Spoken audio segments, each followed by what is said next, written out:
Vamos a empezar con esta sesión. Vamos a hablar de objetos y la directiva del menor conocimiento. Lo primero de todo es que conozcamos un poquito la abstracción, o qué es la abstracción, ¿verdad? Dentro de los objetos sabemos que podemos tener objetos abstractos. Esos objetos abstractos realmente son clases por debajo. Estas clases pueden tener tanto métodos como propiedades abstractas. ¿Qué quiere decir? ¿Qué quiere decir esto? Esto quiere decir que yo voy a crear una clase y esa clase va a tener una implementación de la funcionalidad parcial. Es decir, no va a tener toda la lógica metida dentro. ¿Cómo creo yo, cómo creo yo este objeto? Vamos a hacer un ejemplo que refleja la situación de España respecto a la luz eléctrica, ¿vale? Vamos a implementar parte de lo que haría una eléctrica en este país. Eh, Aquí habitualmente facturamos de forma diferente si son empresas o si son usuarios los consumidores, pero tenemos algo en común, tanto empresa como consumidores, que es el impuesto, aquí lo llamamos IVA.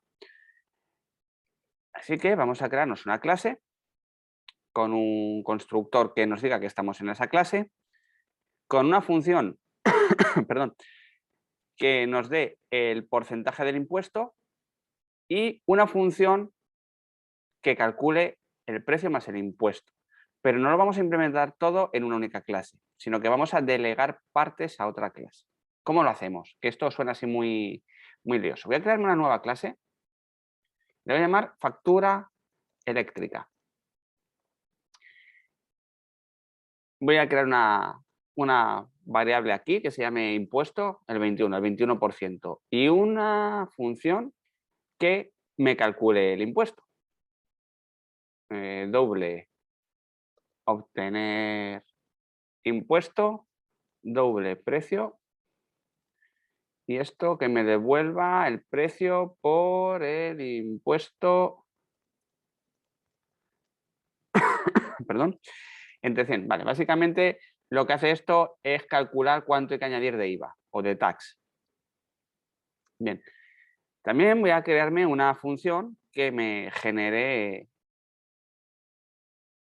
el precio para un usuario normal y para un usuario de empresa.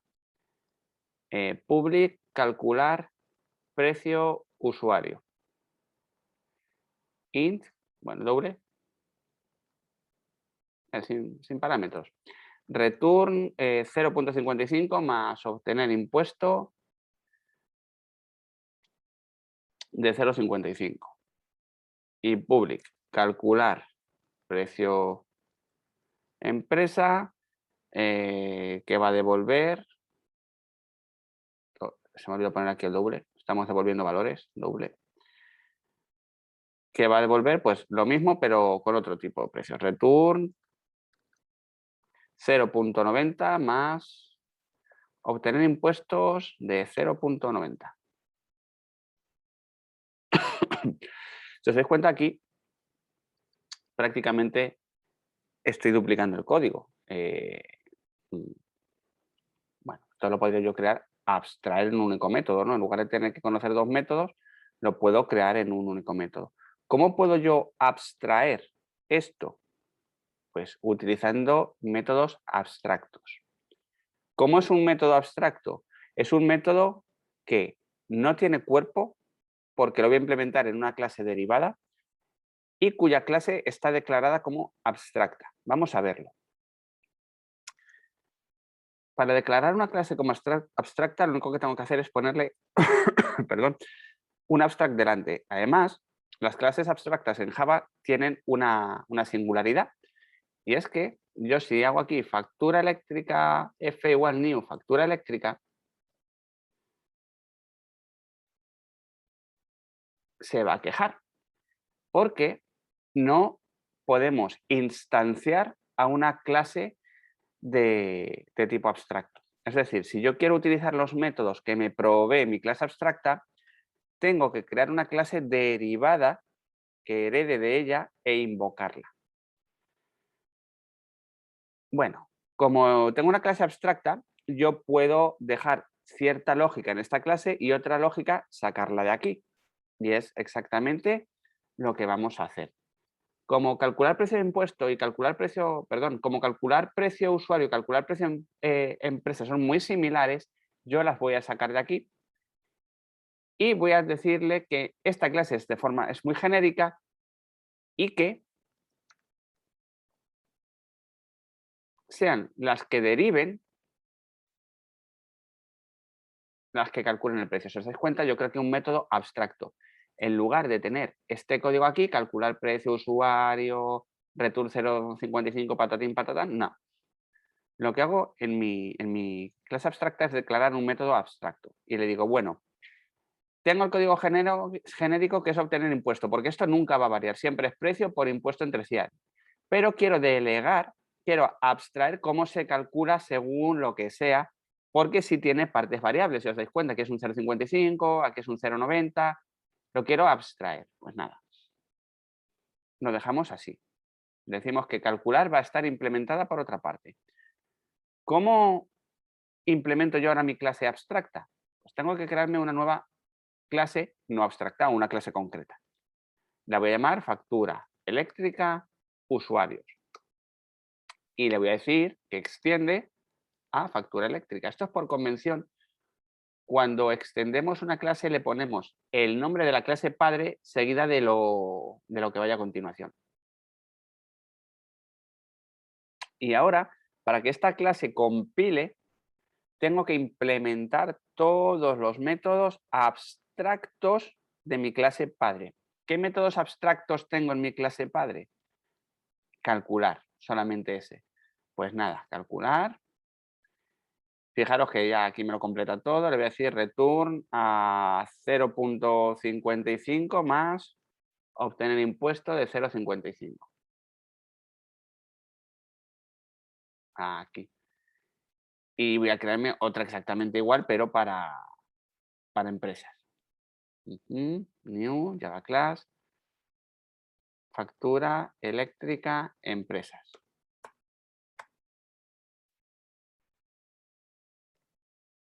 Esto fuera también, esto fuera también.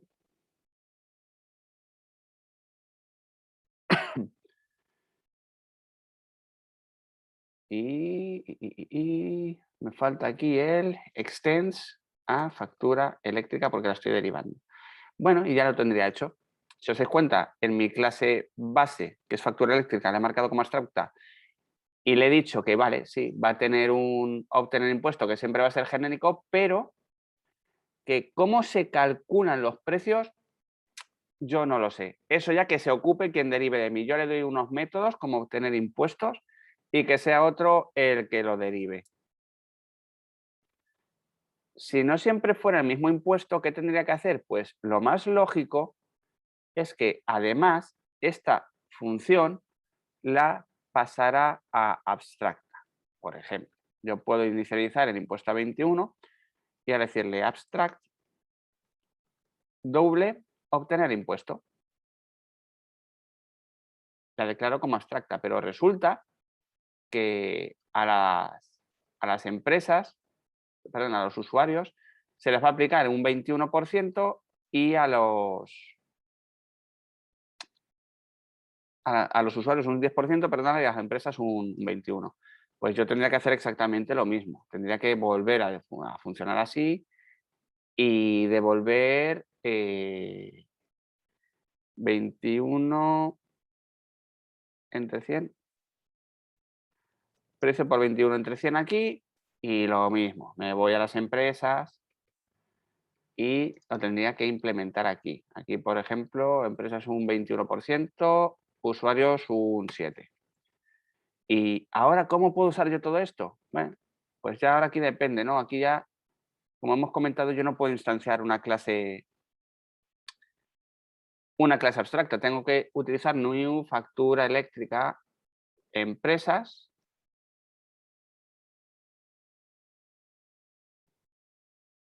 sobre la cual vamos a calcular system out println f.calcular y ahora me tendría que crear factura eléctrica usuario factura eléctrica a usuarios, calcular. Si nos damos cuenta, estamos utilizando exactamente el mismo método, pero en distinta clase. Esas clases automáticamente van a hacer lo que nosotros les estamos diciendo.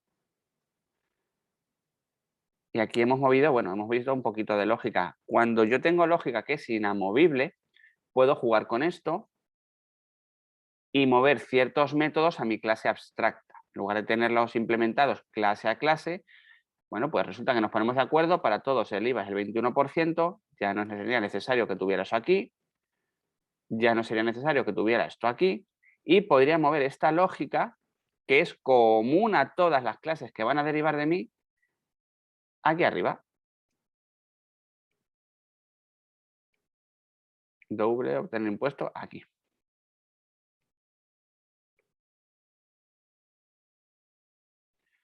Y funciona, claro, porque yo sin cambiar el código principal, fijaros, no he cambiado absolutamente nada de aquí.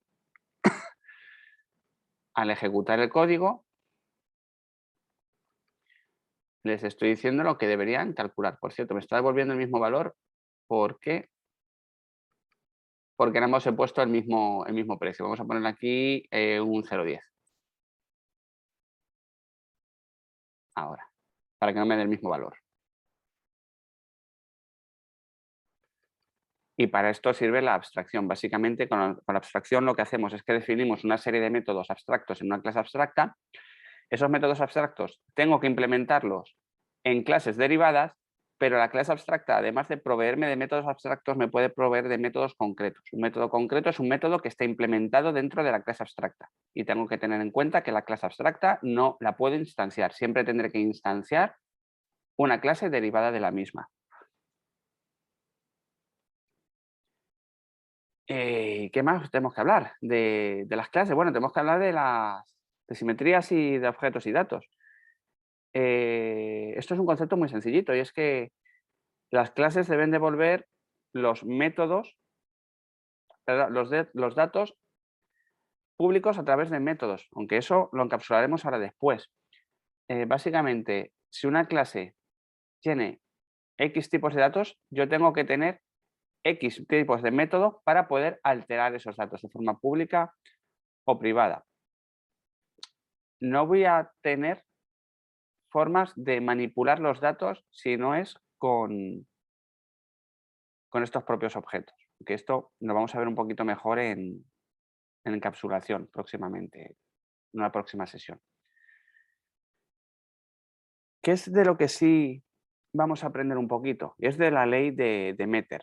La ley de Demeter también se conoce como la ley del menor conocimiento. Y lo que intenta, o lo que nos intenta proveer esta ley, es de que los objetos estén poco acoplados, lo que también se conoce como loosely coupled, ¿vale? Hay dos tipos de hacer la programación, tightly coupled, muy acoplada, o loosely coupled, muy desacoplada.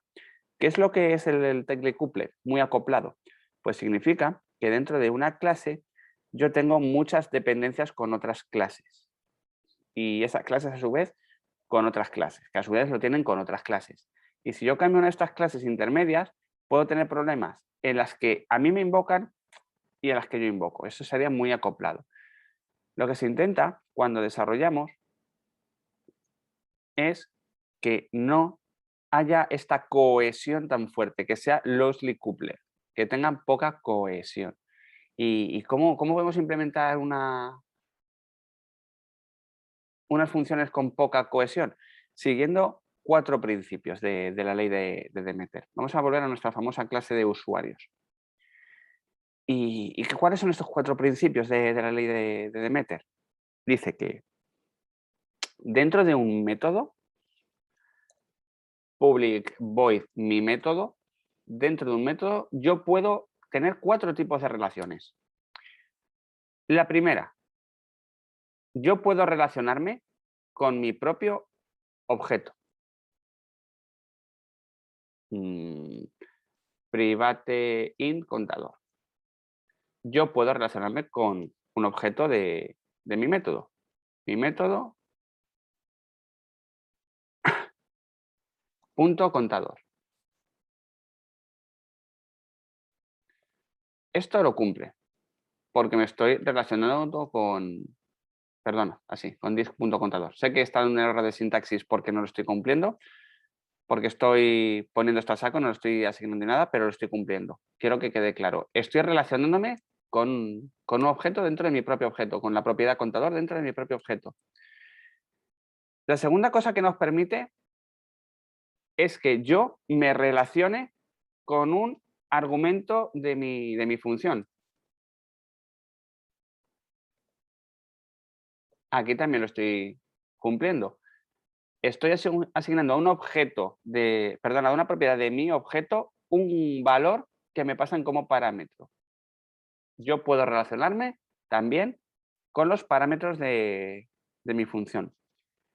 ¿Qué cosas también puedo hacer? La tercera cosa que me permite la ley de Demeter es que yo puedo relacionarme con un objeto generado dentro de mi propio objeto.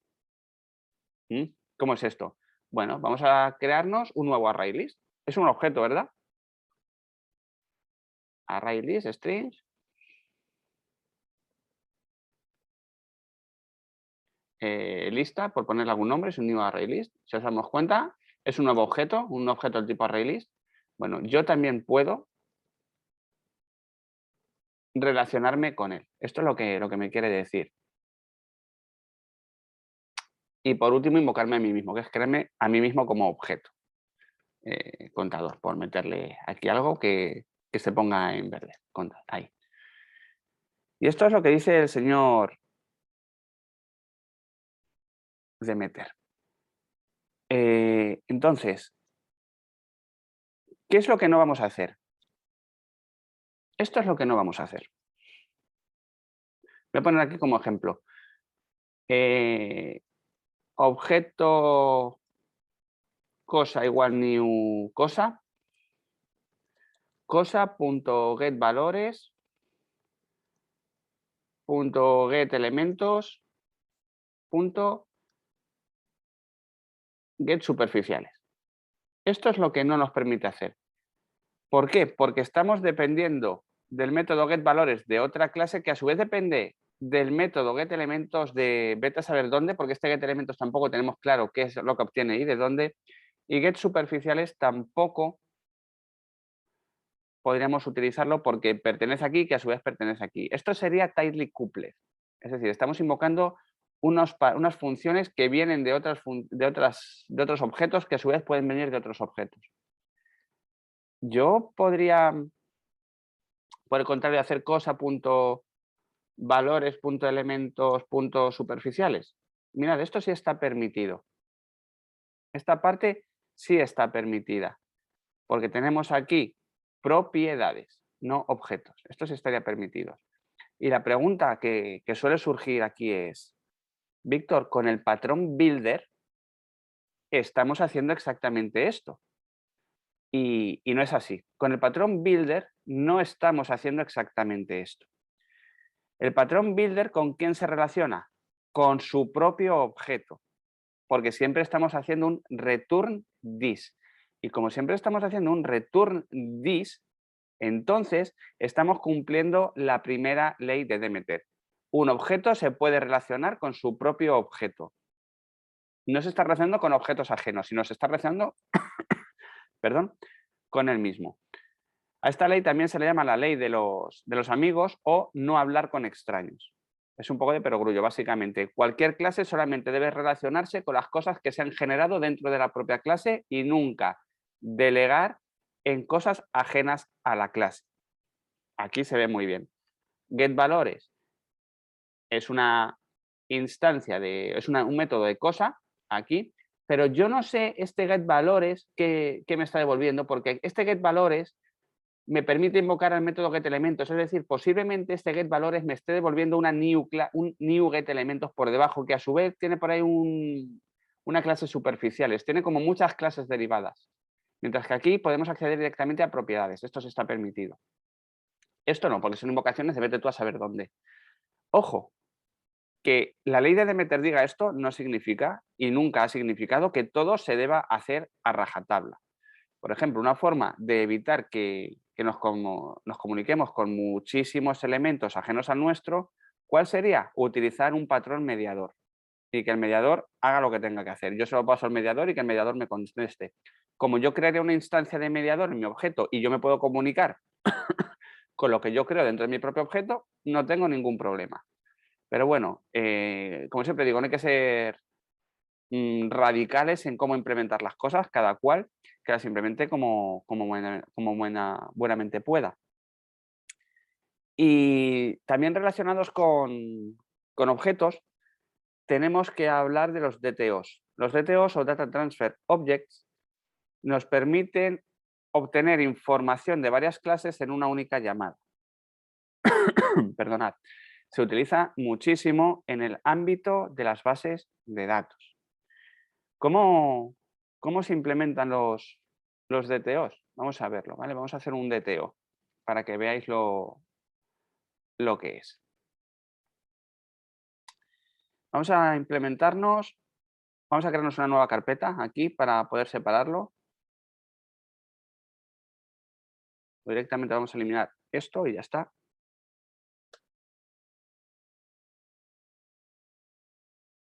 Y vamos a implementar un DTO. Vamos a empezar por nuestra fantástica clase de usuarios, que ya la conocéis. Y siempre tiene lo mismo, un array list, string usuario, one new, array list, y con un método que se llama obtener usuario. Vamos a poner aquí un nombre, string name. ¿Vale? Simplemente nos va a devolver los datos asociados a un usuario. Vamos a usar una iteración para obtener justamente el que nosotros queramos, usuarios, if usuario.nombre es igual a name, return usuario. Vale. Bueno, fijaros, aquí estoy utilizando la clase usuario que no existe por ninguna parte. La clase usuario la vamos a crear ahora mismito. File, new, usuario. Y esta clase va a tener un nombre de usuario, un constructor privado vacío, no voy a permitir que la invoquen así, y un constructor público al cual le tengo que pasar un nombre. Y vamos a hacer this.nombre es igual a nombre. Vale. Voy a meter un getter, public string obtener nombre, return nombre, y además nuestro usuario vamos a decir que tenga ciertas cosas. Por ejemplo, nuestro usuario va a tener un vehículo, así que public void, añadir vehículo, que va a ser una nueva clase, y va a tener un método y la vamos a crear. Esta clase de usuario lo único que me está diciendo... Un momento, no sé por qué me estás devolviendo este error, en return. Vale, perdón, aquí. Estamos creando una clase de usuarios que tiene un nombre y ese usuario tiene coches o motos o lo que tenga, tiene vehículos, como si fuéramos personas. Así que nada, otra clase más que se va a llamar vehículo, new class. Y lo mismo, el tipo de vehículo, por ponerle algo. Public vehículo, string tipo, this.tipo es igual a tipo. O sea, lo que estamos creando es como una especie de jerarquía. La lista de usuarios contiene usuarios, los usuarios a su vez contienen vehículos, como unas relaciones. Bien, ¿y cómo se relaciona todo esto? En vehículos.add.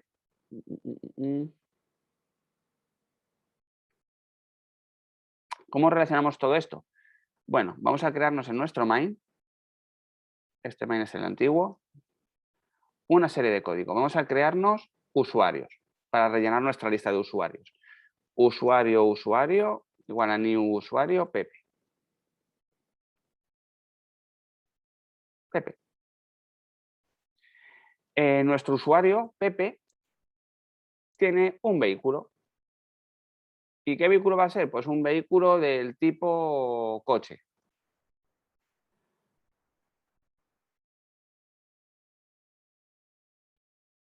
A ver, está en un error porque es de tipo privado. Sí, ahora sí. Vamos aquí a Main. Vamos a crearnos otro usuario. Usuario 2, igual new usuario, se va a llamar Juan. Y este usuario va a tener dos vehículos. Usuario 2, punto añadir vehículo, new vehículo, un coche. Y usuario 2, punto añadir vehículo, una moto.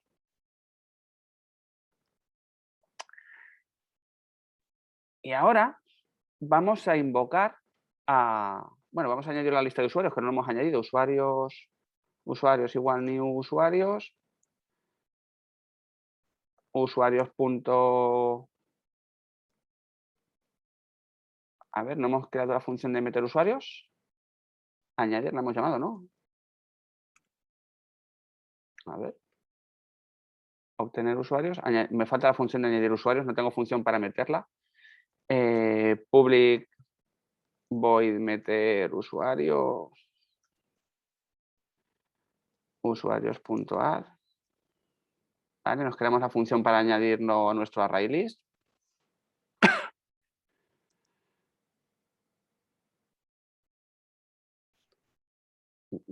Es el tipo usuario, hombre. Ahora. Y metemos nuestros usuarios así. Meter usuario, meto a mi usuario, me meto al usuario 2 otra vez. Usuarios.meter usuario, usuario 2. Básicamente lo que nos estamos construyendo es un modelo de datos. Estamos creándonos usuarios. A los usuarios les estamos asociando vehículos. Si visualizamos una base de datos, tenemos un usuario aquí y ese usuario puede tener uno o más vehículos. En esta parte van relacionados con el usuario. Aquí, aquí. Bueno, y ahora voy a buscar la información de ese usuario. Vamos a ver, vamos a obtener la información. Nos hemos creado ya el método de obtener usuarios, así que lo vamos a invocar tal cual. Usuario. Userinfo es igual a usuarios.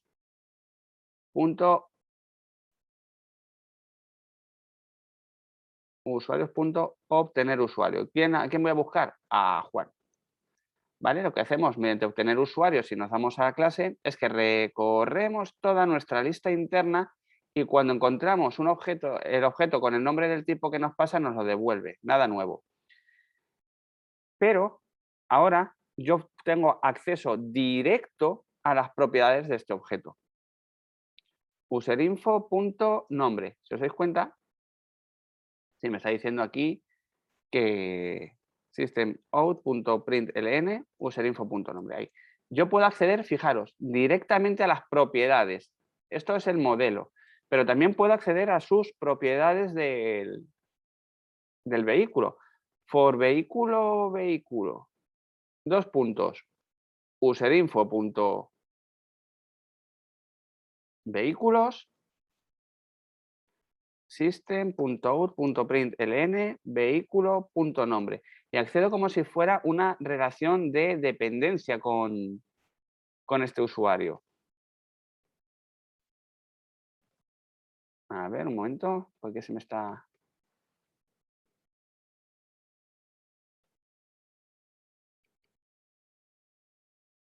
Aquí, a ver, un momentito, que lo corrijamos rápido.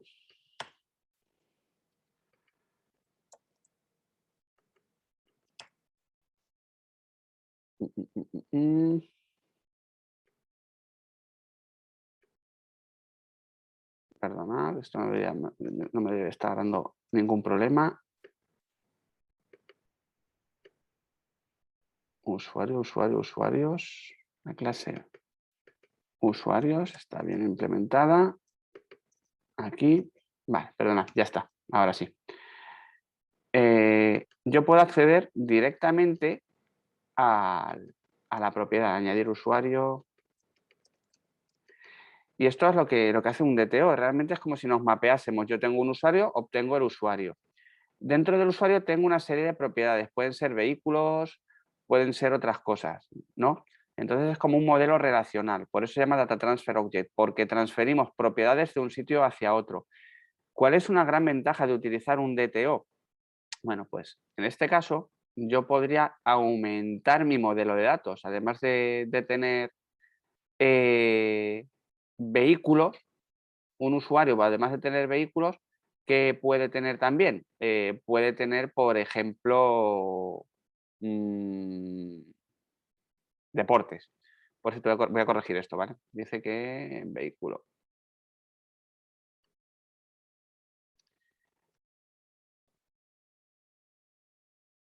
Esto es una array list, tipo vehículo.